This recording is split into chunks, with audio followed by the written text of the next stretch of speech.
Quem nunca passou horas sentados à mesa ou até mesmo ao chão montando figuras? E quando colocávamos a última peça, era a melhor sensação do mundo, não é? E quando faltava 2 ou 3 peças para completar esse jogo, a gente pirava, não sabia se estava perdido no meio dos jogos, dos brinquedos, ou se até mesmo o cachorro tinha comido essa peça. Hoje a Psycho Johnny vai entrar nesse mundo incrível do quebra-cabeças. Vamos lá?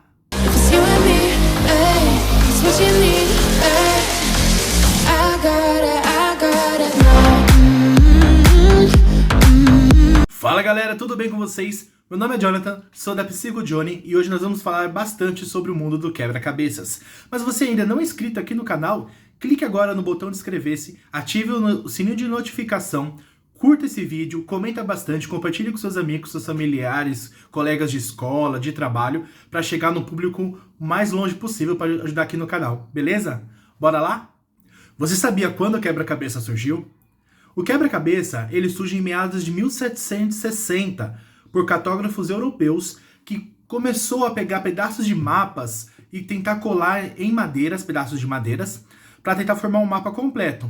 Mas só em 1767 que John Spielberg ele consegue montar um mapa através de pedaços pequenos e ele fica tão curioso que ele começa a pegar outras imagens, a não ser de mapas, de fotografias, de pinturas, e começa a montar para tentar formar aquela imagem. Aí que acaba surgindo o quebra-cabeça que a gente conhece hoje. Mas engana-se quem pensa que o quebra-cabeça é apenas um jogo ou um passatempo. Ele é mais do que um jogo. Quando você entra nesse mundo de telas, é surreal, com figuras, imagens, pinturas. O quebra-cabeça é uma atividade que trabalha as habilidades cognitivas, motoras e sociais, para desenvolver o ser humano da melhor forma possível. Agora nós vamos conhecer um pouco das variações e alguns tipos de quebra-cabeça. Claro que a gente não tem aqueles primórdios de quebra-cabeça, né, que são os mais antigos, dos mapas que os cartógrafos apresentaram lá em 1760, 1767. Mas com o passar do tempo, né, a ciência, a educação, ela começou a criar novos tipos de jogos para aprimorar toda essa habilidade que a gente já comentou. Então, por exemplo, nós temos um jogo aqui, um quebra-cabeça que eu vou mostrar para vocês. Ele é mais simplesinho, tá? Da Chapeuzinho Vermelho. Ele é um mini quebra-cabeça, tá bom? Ele vem aqui, por exemplo, com 24 peças, tá? Uma gavetinha aqui super bonitinha. Só que assim, as peças dele fogem um pouco do que a gente conhece. As peças dele são peças quadradas, não sei se vocês conseguem ver aqui, tentar focar. São peças quadradas que eles só vão encaixando. Então esse é um quebra-cabeça para trabalhar bastante na primeira infância, tá? Onde a gente denomina quebra-cabeça de iniciação, onde só vai encaixar as peças, como elas são quadradas, somente a figura. Não vai ter aquele encaixe de cada peça que a gente vai mostrar agora. A gente pode começar depois da primeira infância ali, começar a introduzir quebra-cabeças com personagens. Então, por exemplo, esse aqui dos Minions, que já tem 60 peças, tá? Ele já é um pouco mais complexo.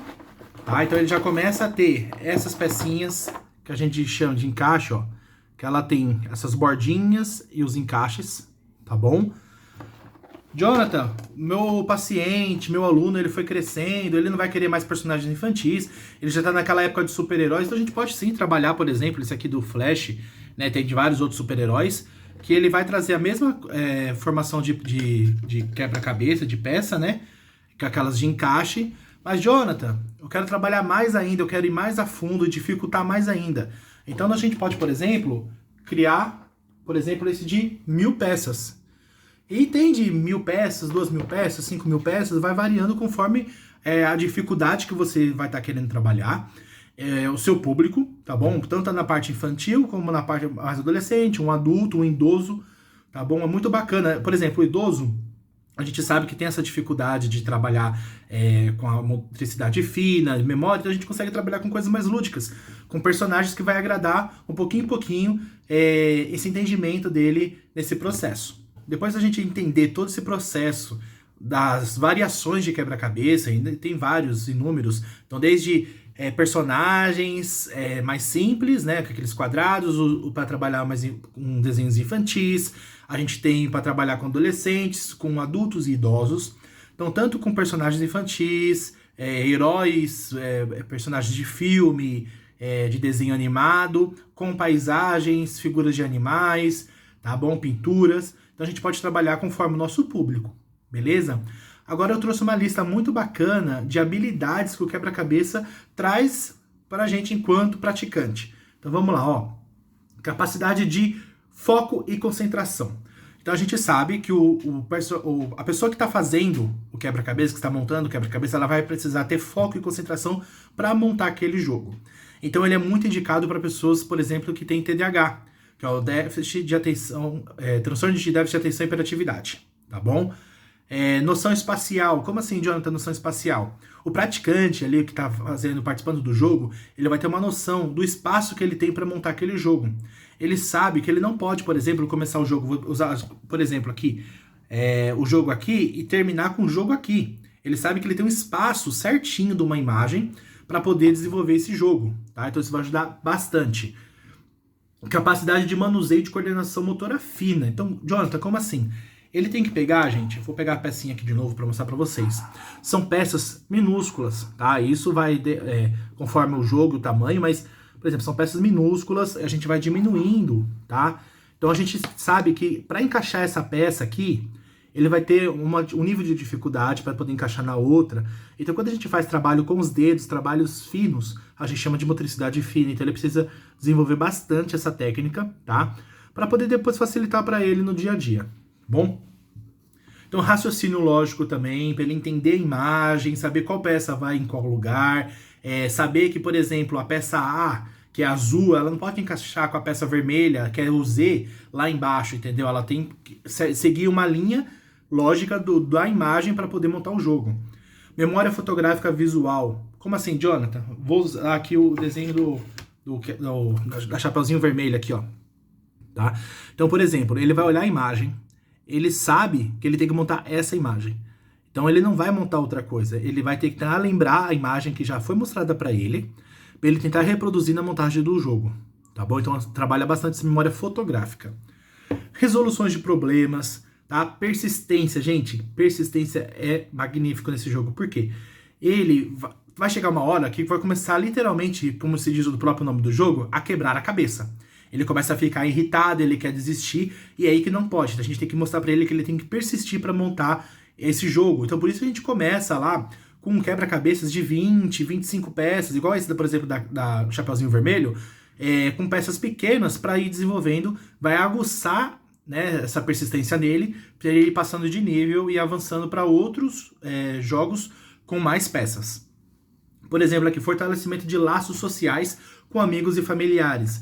Então, quando a gente monta, né, um quebra-cabeça com família, com amigos, até mesmo na clínica aqui, né, que a gente trabalha toda essa parte com um paciente, né, a gente procura sempre entender, entrelaçar esses laços. Por quê? A gente precisa entender que o jogo ele pode ser compartilhado. Então, a gente sabe que uma opinião, fulano, essa peça encaixa aqui? Você tem certeza disso? Essa conversa, esse tato, sabe, de você aconselhar e ajudar o amigo, ajuda bastante nesse jogo. Promove o relaxamento. Por quê? Você está tão focado, você está tão concentrado naquilo que você acaba esquecendo de tudo que você tem de problemas lá fora, de dificuldades, tá bom? Então, para o paciente, para o aluno, ou para você que está jogando em casa mesmo, sozinho, ele vai promover bastante esse relaxamento, de você ficar calmo, tá? De você focar somente naquela atividade e esquecer um pouco do mundo lá fora. Criação de hipóteses e possibilidades. Ele vai entender que talvez, por exemplo, se a imagem dele, que tem uma imagem aqui, e essa imagem aqui não tem, será que encaixa? Será que tá certo? Será que, por exemplo, se eu pego essa aqui, que ela tem uma bordinha, e essa aqui que não tem borda, será que encaixa? Quantas possibilidades eu posso criar nesse jogo? E se tá certo ou não, lembrando da memória fotográfica. E entre outras habilidades, capacidades que a gente consegue desenvolver com o paciente, com o aluno, ou com você aí em casa. É isso aí, galera. Esse foi mais um vídeo aqui da Psico Johnny Oficial. Muito obrigado por assistir esse vídeo. Vou estar deixando uma lista muito bacana de vários vídeos sobre transtornos, distúrbios, dificuldades de aprendizagem, jogos, dicas, tá bom? Falando um pouco mais sobre a empresa da Psico Johnny. Então, curta muito esse vídeo, compartilhe, tá bom, com seus colegas, comenta bastante, se inscreva aqui no canal, ative o sininho de notificação para não perder nenhum vídeo. Siga a gente também nas redes sociais, nós estamos no Instagram, no TikTok, no Facebook, pelo @PsicoJohnnyOficial, tá? Todo dia a gente posta as dicas lá, comentários, a gente posta as informações, tá bom? Vários vídeos bacanas, para você sempre estar aprendendo um pouco mais desse mundo da educação e da psicopedagogia como um todo, tá bom? Até mais, no próximo vídeo. Tchau, tchau.